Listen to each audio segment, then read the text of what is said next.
Hey guys, welcome to Devbhoomi career point. आशा करता हूँ आप सभी लोग स्वस्थ होंगे, काफ़ी अच्छी आपकी स्टडी चल रही होगी। तो देखिए दोस्तों, फाइनली आज वीडियो एग्जाम जो आपका 4 और 5 दिसंबर को होने वाला है, उसके एडमिट कार्ड रिलीज हो गए होंगे और सभी लोगों ने अपना एडमिट कार्ड यहाँ पे डाउनलोड कर लिया होगा और अपना एग्जाम सेंटर देख लिया होगा। तो सभी लोगों को मैं बोलना चाहता हूँ, लास्ट टाइम पे जो रिवीजन होता है वो आप कीजिए पॉइंट टू पॉइंट और महत्वपूर्ण टॉपिक्स का। साथ ही प्रैक्टिस सेट ज़्यादा से ज़्यादा लगाओ और पुराने ओल्ड पेपर्स तो जरूर देख के जाना, जो कि यूकी ट्रिपल एस ट्रेंड बनाया हुआ है पिछले 1-2 साल से। उन प्रश्न पत्रों को देखना काफ़ी आवश्यक है, ठीक है। बाकी यहाँ पे यूट्यूब पे जो हमारे टेस्ट सीरीज चलते हैं उनको तो फॉलो करो आप। मैं बोलूँगा जो नए लोग आज इस टेस्ट सीरीज को देख रहे हैं, आज सामान्य हिंदी का पार्ट 91 है। तो हिंदी के 91 पार्ट हो चुके हैं और एक पार्ट में आपको 20 एमसीक्यूज मिलते हैं। ऐसे उत्तराखंड जीके के 102 भाग हो चुके हैं और एक में आपको 20 क्वेश्चन मिलते हैं। सामान्य दिन के 71 पार्ट हो चुके हैं और 20 क्वेश्चन मिलते हैं। तो लगा सकते हो आप, आपको जीएस के, उत्तराखंड जीके के और हिंदी के, यानी कि 20 नंबर की हिंदी, 40 की उत्तराखंड जीके और 30 नंबर की जीएस, यानी कि आपका 80 नंबर का 90 नंबर का पोर्शन तो यहीं पे कंप्लीट करवा दिया। देखा जाए तो हमने केवल 10 नंबर की रीजनिंग की टेस्ट सीरीज यहाँ पर नहीं है, उसके भी सेपरेट टॉपिक आपको मिल जाते हैं, ठीक है। अगर इतना फॉलो करते हो यार, आपको 101% इसका बेनिफिट देखने को मिलेगा अपकमिंग एग्जाम में। ओके, तो चलिए ज़्यादा बातें न करते हुए शुरू करेंगे। सामान्य हिंदी टेस्ट सीरीज 91, पहला क्वेश्चन आपके सामने स्क्रीन पे। जब कर्ता एक क्रिया समाप्त कर उसी क्षण दूसरी क्रिया में प्रवृत्त होता है, तब पहली क्रिया क्या कहलाती है? बहुत अच्छा क्वेश्चन है। तो यहाँ पे पूछा जा रहा है, देखिए, क्रिया जब पहली क्रिया समाप्त होता है तुरंत दूसरी क्रिया में कर्ता क्या हो जाता है, यहाँ पे कंटिन्यू हो जाता है, तो ऐसी क्रिया क्या कहलाती है? तब पहली क्रिया क्या कहलाएगी इसमें? तो इसका राइट आंसर है ऑप्शन बी, ठीक है। ऐसी क्रिया को कहते हैं पूर्वकालिक क्रिया। जैसे मैं एग्जांपल दूं, जैसे कि रोहित, ठीक है, रोहित नहाकर खाने गया, रोहित नहाकर खाने गया। तो देखिए अब यहाँ पे क्या हो रहा है, रोहित ने नहा लिया, यानी कि नहाया और तुरंत खाने गया। रोहित नहाकर खाने गया, यानी कि पहली क्रिया समाप्त करते ही कर्ता दूसरी क्रिया में प्रविष्ट हुआ। तो यहाँ पर होती है जो पहली की क्रिया हुई है नहाकर, ये हो जाएगी पूर्वकालिक क्रिया, क्योंकि ये हो चुकी है, ठीक है। चलिए बढ़ते हैं अगले क्वेश्चन की तरफ। इनमें से कौन सा स्त्रीलिंग शब्द नहीं है? देखिए, है और नहीं है वाला बहुत ध्यान से देखना आप, नहीं तो आपका 1 नंबर माइनस हो जाएगा। मैं हमेशा बोलता हूँ, इसमें सबसे ज़्यादा मिस्टेक करते हैं बच्चे, है और नहीं है वाले में। तो यहाँ पर अगर ध्यान से देखते हैं तो दही जो होता है ये पुल्लिंग होता है, स्कूल जो है पुल्लिंग है, फुटपाथ भी पुल्लिंग है, यानी कि इनमें कोई भी स्त्रीलिंग शब्द नहीं है, यानी कि ये सभी हमारे क्या हो जाएंगे यहाँ पे, स्त्रीलिंग शब्द नहीं है, ठीक है, क्योंकि ये सभी पुल्लिंग शब्द हैं। ओके, तो ऑप्शन डी हो जाएगा इसका। चलिए अगला क्वेश्चन बोलता है, निम्नलिखित वाक्य में सर्वनाम पदबंध क्या है? तो सर्वनाम पदबंध क्या होता है, संज्ञा पदबंध क्या होता है, विशेषण पदबंध क्या होता है, हमने पढ़ा है ये हिंदी वाली इसी प्लेलिस्ट में आपको मिल जाएगा। इसका डिस्क्रिप्टिव सेशन पदबंध वाला जरूर देखिएगा, तब समझ में आएगा कि पदबंध क्या होता है। ऐसे पत्रकारिता और जनसंचार का टॉपिक भी इसी हिंदी वाली प्लेलिस्ट में आपको मिल जाएगा, ठीक है। पत्र लेखन का भी है, सभी टॉपिक इस हिंदी सेशन में है टेस्ट सीरीज के साथ साथ। आप सर्च कर लेना नीचे जाके पुरानी वीडियोज़। तो यहाँ पर अगर हम देखेंगे, जो लड़का कल आया था वह पढ़ता है, ठीक है। तो जो लड़का कल आया था वह पढ़ता है, इसमें सर्वनाम पदबंध हो जाएगा, जिससे देखिए पूरा हमारा सर्वनाम से जुड़ा है सेंटेंस। तो जो लड़का कल आया था, यानी कि राइट आंसर हो जाएगा इसमें ऑप्शन सी, ठीक है। जो लड़का कल आया था, ये इसमें सर्वनाम पदबंध हो जाएगा। ओके, ऑप्शन सी सही है इसमें, क्योंकि जो सो जो होता है ना, सर्वनाम होते हैं ना, उसी से पूरा पदबंध यानी कि वाक्य जुड़ा हुआ है। उच्चारण के स्थान पर निम्न में से दंत्य वर्ण कौन सा है?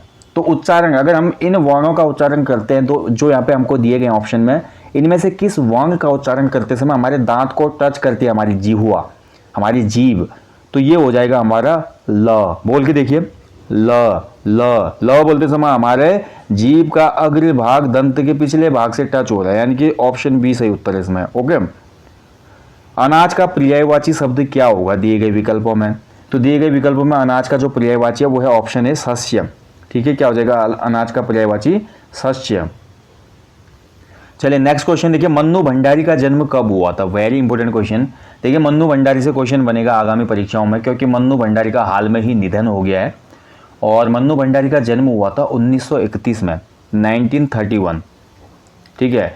देखिए मन्नू भंडारी की बहुत सी रचनाएं बहुत फेमस है, जैसे कि इनका उपन्यास है आपका बंटी, पूछा जा चुका है आयोग के द्वारा पूर्व किसी एग्जाम में। महाभोज, ये भी एक इनका फेमस उपन्यास है, ठीक है।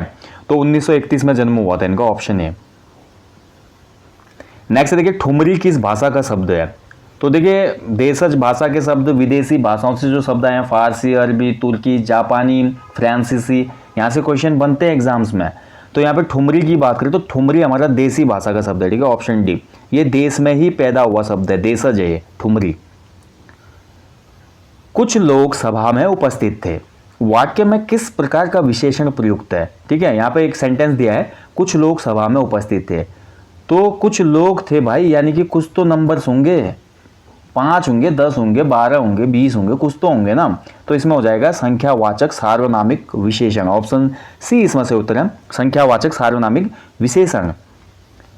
अगला देखिए, समाचार लेखन की उल्टा पिरामिड शैली की विशेषता क्या होती है? Very important question. देखिए जो हमारे पत्रकारिता और जनसंचार है वहां से क्वेश्चन बना है, समाचार लेखन से क्वेश्चन बन जाते हैं। जो एंकर बाइट होता है क्या होता है, येलो जर्नलिज्म क्या है, पीर पत्रकारिता, सॉफ्ट न्यूज क्या होती है, हार्ड न्यूज क्या होती है। हमारे हिंदी के कोर्स में, अगर आपने हिंदी का कोर्स लिया था एप्लीकेशन के स्टोर से, तो वहाँ पे हमने क्लियर करवाया था पूरा ये टॉपिक। ओके, समाचार लेखन की जो शैली होती है दोस्तों ऐसी होती है, उल्टा पिरामिड शैली। ठीक है, उल्टा पिरामिड शैली क्यों होती है? क्योंकि इसमें देखिए जो हमारा होता है, सबसे पहले होता है इंट्रो या लीड, क्लाइमैक्स वाली बात नहीं होती, इसमें पहले हो जाता है। इसके बाद हमारा बॉडी होती है, फिर फाइनली समापन होता है। तो ऐसे होता है, ठीक है, यानी कि पहले विस्तृत रूप होगा, फिर हमारा बीच का भाग होगा, फिर अंत में हमारा क्या हो जाएगा, इसका समापन हो जाएगा। तो ये शैली में हमारी उल्टा पिरामिड शैली इसको कहा जाता है।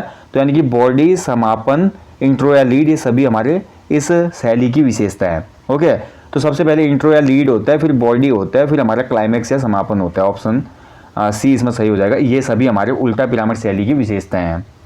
ओके, चलिए बढ़ते हैं अगले क्वेश्चन की तरफ। अगला क्वेश्चन बोलता है, देखिए, वाक्य में प्रयुक्त पदों, संज्ञा, सर्वनाम, विशेषण तथा क्रिया की लिंग, वचन, काल और पुरुष के साथ परस्पर संगति स्थापित करने को क्या कहा जाता है? यानी कि जो हमारे किसी भी वाक्य में संज्ञा, सर्वनाम, विशेषण होते हैं ना, और क्रिया होते हैं, इनकी लिंग, वचन और काल, पुरुष के साथ जो संगति बनती है, सेंटेंस में कॉम्बिनेशन बनता है, इसको क्या कहा जाता है? तो इसको कहा जाता है अन्वयी। वेरी इंपॉर्टेंट और थोड़ा डिफिकल्ट क्वेश्चन हो जाएगा, अन्वयी कहते हैं इसको, ठीक है, ऑप्शन ए हो जाएगा इसका। राम ने अपने मित्र को साइकिल दी, रेखांकित पद में कारक की पहचान कराएं। तो देखिए यहाँ पे जब भी साधन की हम बात करते हैं ना, संप्रदान के लिए, राम ने किसके लिए साइकिल दी? अपने मित्र के लिए। तो यहाँ पे हो जाएगा संप्रदान कारक, ऑप्शन बी। कारकों को याद कर लो भैया, कारकों को हमारा क्या कहते हैं, कारकों को परसर्ग भी कहते हैं, ठीक है, ध्यान रखेंगे, परसर्ग, कारकों को परसर्ग भी कहा जाता है, ध्यान रखेंगे इसका। अगला क्वेश्चन देखिए, सुप्त का विलोम क्या हो जाएगा? तो सुप्त का विलोम हो जाएगा हमारा, सुप्त का मतलब क्या होता है? सोया हुआ, बिल्कुल, सुप्त का हो जाएगा जागृत, ऑप्शन बी। मुदित मनोहर मानस देखा, मुदित मनोहर मानस देखा, उपरोक्त पंक्तियों में कौन सा अलंकार है? तो देखिए, मुदित मनोहर मानस देखा, म यानी कि पुनरावृत्ति हो रही है एक मौने की। तो ये किस अलंकार की विशेषता है? तो ये हमारा अनुप्रास अलंकार की विशेषता, ऑप्शन 20 में सही उत्तर हो जाएगा, अनुप्रास। इसके अन्य एग्जाम्पल हैं, तरण तनुजा तट तमाल तरुवर बहुछाए, ठीक है, और इसके अन्य एग्जाम्पल है जैसे रघुपति राघव राजा राम पतित पावन सीताराम। तो रघुपति राघव राजा राम, इसमें भी कौन सा अलंकार हो जाएगा हमारा? अनुप्रास अलंकार, क्योंकि रघुपति राघव राजा राम में भी र वर्ण की आवृत्ति हो रही है, ठीक है, तो इनको आप याद रखेंगे। तो मुदित मनोहर मानस देखा अनुप्रास अलंकार हो जाएगा। अगला देखिए, जिसका अहंकार चूर्ण हो गया हो के लिए एक वाक्यांश क्या होगा? तो देखिए, जिसका अहंकार चूर्ण हो गया यानी कि खत्म हो गया, तो उसके लिए हमारा हो जाएगा, इसको बोलता है आत्मगर्व, ठीक है, थोड़ा डिफिकल्ट वर्ड है, आत्मगर्व कहा जाता है, जिसका अहंकार चूर्ण हो गया हो।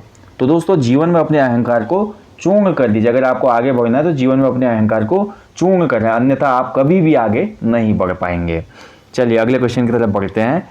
तत्क्षरण का संधि विच्छेद क्या है? देखिए आयोग क्या कर रहा है ना आजकल, पहले तो हमारे ट्रेडिशनल वर्ड आते थे जो कि अन्य एग्जामों में बनते थे, सदैव का संधि विच्छेद क्या होगा, ठीक है, बहुत सिंपल, स्वागत का क्या होगा। अब बहुत ही डिफिकल्ट वर्ड ले रहा है आयोग, क्योंकि उनको भी पता है, सब पढ़ लिया है बच्चों ने, तो इस तरह के वर्ड आते हैं जहाँ पे आपको कंफ्यूज क्रिएट होगा। तो तत्क्षरण की हम बात करते हैं, तो तत्क्षरण का जो संधि विच्छेद हो जाएगा, इसका राइट आंसर होगा दोस्तों तत् धन शरण, ठीक है, तत् धन शरण। तो त और स जुड़ के यहाँ पे छ हो जाएगा, ठीक है, ये क्या हो जाएगी, इसमें व्यंजन संधि हो रही है, तो राइट आंसर क्या हो जाएगा इसका? ऑप्शन बी, तत् धन सरण। ठीक है, वेरी इंपॉर्टेंट, याद कर लेना इसको। मेरे को पता नहीं क्यों लग रहा है ये पूछा जाएगा किसी एक शिफ्ट में, अभी वीडियो वाले एग्जाम में। टिप्पणी देखिए मुख्यतः कितने प्रकार का होता है? वेरी इंपॉर्टेंट क्वेश्चन है अभी टिप्पणी। तो टिप्पणी क्या होता है? देखिए मामलों को, जो ब्यौरा अनुसार है ना, उनको मामलों को निपटाना, यही टिप्पणी कहलाता है ना, हमने पहले भी पढ़ा है। टिप्पणी हमारे 3 प्रकार के होते हैं, ऑप्शन बी इसमें से उत्तर है। पहला जो टिप्पणी होता है वो अधिकारी द्वारा, ठीक है, पहला टिप्पणी अधिकारी द्वारा। दूसरा जो टिप्पणी होता है वो हमारे संबद्ध लिपिकों द्वारा, जो क्लर्क बनाते हैं। और तीसरा होता है वित्तीय टिप्पणियां, जो धन संबंधी होते हैं। तो 3 प्रकार की टिप्पणियां जारी होती हैं कभी भी हो, ठीक है। तो टिप्पणी के कितने प्रकार हो जाते हैं? 3, ध्यान रखेंगे इसका, ओके। और टिप्पणी की डेफिनेशन से क्वेश्चन लास्ट टाइम बना था, आपको याद होना चाहिए। तो मामलों को निपटाना ही टिप्पणी कहलाता है, किसी भी विचाराधीन मामले को निपटाना। किस रचना के लिए राहुल सांकृत्यायन को साहित्य अकादमी अवार्ड 1958 से सम्मानित किया गया था? तो 1958 में साहित्य अकादमी अवार्ड मिला था राहुल सांकृत्यायन जी को। राहुल सांकृत्यायन जी का जो बचपन का नाम था वो था केदार पांडे, और इनको दोस्तों महापंडित के उपनाम से भी जाना जाता है। ज़्यादातर अपने जीवन में इन्होंने यात्राएं की और इसी पर अपनी रचनाएं की, इसीलिए इनको घुमक्कड़ कवि भी कहा जाता है, ओके।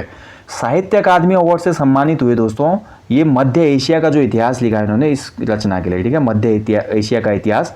बाकी सभी रचनाएं भी हमारी राहुल सांकृत्यायन जी की है, याद कर लो।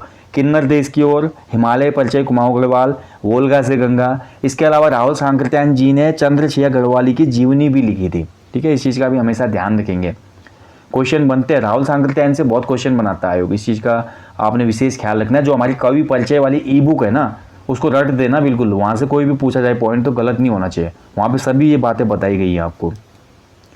सोने में सुगंध मुहावरे का क्या अर्थ है? तो सोने में सुगंध, देखिए सोना तो सोना ही होता है, और उस सोने में भी अगर सुगंध होगी, सेंट होगी, तो क्या मज़ा आएगा। यानी कि सुंदर वस्तु में और ज़्यादा क्वालिटी होना, सुंदर वस्तु में और अधिक गुण होना, ऑप्शन डी। अगला है देखिए, निम्न में से किस शब्द में अ उपसर्ग का प्रयोग हुआ है? तो उपसर्ग क्या होते हैं, कई बार मैं आपको बता चुका, हिंदी के हर वीडियो में ये बताता हूँ मैं आपको। शब्दांश जो शब्द के प्रारंभ में जुड़ते हैं और शब्द का अर्थ बदल देते हैं, उपसर्ग कहलाते हैं। शब्दांश जो शब्द के अंत में जुड़ते हैं और अर्थ बदल देते हैं, तो प्रत्यय कहलाते हैं। तो अ उपसर्ग का प्रयोग इसमें हुआ है अभाव में, ठीक है। अभाव जो है इसमें अधन भाव, अभाव, तो अ उपसर्ग लगा है इसमें। लास्ट क्वेश्चन है आज के इस टेस्ट का, केंद्रीय अनुवाद ब्यूरो की स्थापना कब हुई थी? देखिए आपको ये याद रखना है, राजभाषा आयोग की स्थापना कब हुई थी, ठीक है। इसके अलावा जो हमारे पंत प्रतिवेदन समिति थी, इसकी स्थापना कब हुई थी। इसके अलावा जो हमारा राजभाषा अधिनियम में संशोधन हुआ, किस वर्ष हुआ था। केंद्रीय अनुवाद ब्यूरो की स्थापना कब हुई थी, ठीक है। तो ये हुई थी हमारी 1971 में, ऑप्शन डी इसमें से आंसर है। केंद्रीय अनुवाद ब्यूरो की स्थापना हुई 1971 में, ठीक है, ऑप्शन डी इसमें सही उत्तर है। तो दोस्तों ये था सामान्य हिंदी टेस्ट सीरीज पार्ट 91। आशा करता हूँ, देखिए ये क्वेश्चन जो हमने पिक किए हैं ना, जो हमारी टेस्ट सीरीज चल रही है, 50 जो प्रैक्टिस सेट हमने आपको पहले दिए थे ग्रुप सी के, और साथ ही जो हमारे 11 वीडियो वाली टेस्ट सीरीज चल रही है, वहाँ पे आपको कैसे क्वेश्चन मैं देता हूँ टेस्ट सीरीज में, उसका डेमो भी है एक हिसाब से। टेस्ट सीरीज में बहुत ही स्टैंडर्ड क्वेश्चन मिलते हैं आपको, आप यूट्यूब के जो टेस्ट सीरीज है उससे कंपेयर ना करें, बहुत एफर्ट से वो टेस्ट सीरीज बनाए जाते हैं। इसलिए मैं हमेशा बोलता हूँ ये मेरा प्रमोशन समझ लो, और पेड टेस्ट सीरीज है और उसमें निश्चित आपको शुल्क भुगतान करना पड़ता है, क्योंकि बहुत मेहनत लगती है। देखिए इस दुनिया में सबसे ज़्यादा जो कीमती चीज़ होती है ना, वो क्या होती है पता है? वो टाइम होता है। कोई भी नहीं समझ पाता, कोई बोलेगा बंगला होता है, गाड़ी होता है, बैंक बैलेंस होता है, शेयर मार्केट में आपका इन्वेस्टमेंट होता है, सोना चांदी हीरे जवाहरात। नो, सबसे ज़्यादा जो कॉस्टली चीज़ है लाइफ में वो टाइम है। तो टेस्ट सीरीज बनाने के लिए बहुत टाइम खर्च करना पड़ता है। एक टेस्ट सीरीज ना, मैं ग्रुप सी की आपको बताऊँ, कम से कम 5 से 6 घंटे लगते हैं हर टेस्ट सीरीज बनाने में। हिंदी का सेक्शन बनाना है, जीएस का बनाना है, उत्तराखंड जीके का बनाना है और रीजनिंग का बनाना है। और ये नहीं कि आपको क्वेश्चनों को फिर थोड़ा लैंग्वेज चेंज करनी है, कन्वर्ट करना है, कन्फ्यूजन क्रिएट करने के लिए भाषा शैली में विकार पैदा करना है क्वेश्चनों के अंदर, ठीक है, ताकि आपका जो शैली यूके ट्रिपल एस से अपना रहा है पैटर्न को, वो आपका फॉलो हो। तो इसीलिए यहाँ पे पेड रखी जाती हैं यार। आप लोग, बहुत से लोग बोलते हैं यार धंधा बनाया, लूटने का काम करते हैं, ये सो कमेंट में देखता हूँ। हालांकि मुझे हर्ट नहीं होता, मैं बिल्कुल न्यूट्रल आदमी हूँ, मुझे कोई फ़र्क नहीं पड़ता, ठीक है। बट ये है कि कुछ चीज़ मेहनत से तैयार होती है तो उनका एक शुल्क होना भी चाहिए। इससे क्या होता है कि इंसान सॉल्व भी करेगा। यार 50 प्रैक्टिस सेट लेने के लिए 500 रुपये आप खर्च कर रहे हो, तो जाहिर है वो 500 रुपये की वैल्यू पता है आपको, 50 सेट आप लगाओगे ही लगाओगे। और फ्री में 50 सेट में दे दूँ ना, आप एक देखोगे 49 स्किप कर दोगे, क्योंकि फ्री की चीज़ वैल्यूएबल होती नहीं कभी भी। इसीलिए पेड है। बाकी आप सभी को पता है चैनल आपका साथ दे रहा है कई समय से और ऐसे देते रहेगा। चीज़ें फ्री थी बहुत सी और फ्री रहेंगी। और मेरा अभी देखिए हर किसी का एक टाइम शेड्यूल होता है। अभी कुछ चीज़ें बेहतर होने वाली है आने वाले समय में, फिर आपको लाइव क्लासेस भी मिल जाएंगे। लाइव क्लासेस में फिर मैं आपको बताऊंगा कि पढ़ने का तरीका क्या होता है, कैसे सब चीज़ हम लेके चलेंगे। आप देखना, जल्दी इंतजार कीजिए इस चीज़ का और अपनी अच्छे से मेहनत कीजिए आने वाले एग्जाम के लिए। मिलेंगे आपको जल्दी नेक्स्ट टेस्ट सीरीज में। अपना ध्यान रखें दोस्तों। जाने से पहले यार भूल नहीं पाऊंगा और बिना बोले नींद भी नहीं आती मेरे को। अपने जीवन में बहुत से पेड़ लगाए और लोगों को भी मोटिवेट करें और इस संदेश को खूब फैलाएं, इस मुहिम को आगे बढ़ाएं और उत्तराखंड के खूबसूरत पर्यटन स्थलों को सुंदर साफ स्वच्छ रखने में अपना योगदान दें। Thank you for watching. अपना ध्यान रखें। जय हिंद, जय उत्तराखंड।